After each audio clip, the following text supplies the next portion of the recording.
আজ বুকের ভেতরে জং ধরা খাঁচাটা পরিষ্কার করছিলাম। ওর ভেতরে পড়ে রয়েছে একটা মন। আমি ওকে কারাবাসের শাস্তি দিয়েছিলাম, কারণ ও ঢুকে পড়েছিল স্বপ্নের ঘরে। স্বপ্নের ঘর খুব দামি, তাতে কেবল বিলাসের আসবাব। মন গিয়ে সে ঘর থেকে চুরি করেছিল প্রেমের জল ছবি। মন জানতো না প্রেমের জল ছবি আসলে কত দামি। লাখে বিক্রি হয় এই বিলাসের বাজারে। ধরা পড়ে গিয়েছিল মন। গাধাটা পালাতে পারেনি দু চোখের কড়া পাহারা থেকে।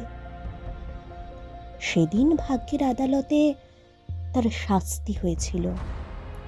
তবে থেকে মন ওই লোহার খাঁচায় বন্দি।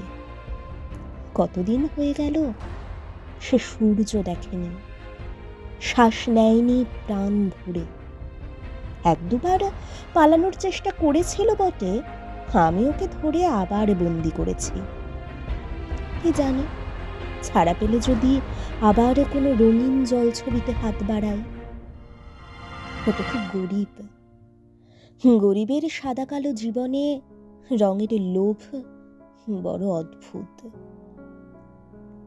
খাঁচার বাইরে অনেক দূরে দেখা যায় আকাশ। মন বলেছে ও যেদিন ছাড়া পাবে সেদিন ও আকাশ ছুঁয়ে দেখবে। আমি ওকে কথা দিয়েছি, একদিন ওকে আমি ওই আকাশে উড়তে দেব। সেই দিন এই খাঁচা থাকবে না, প্রেমের জল ছবি থাকবে না, আর এই পাহারাদার আমিও থাকবো না।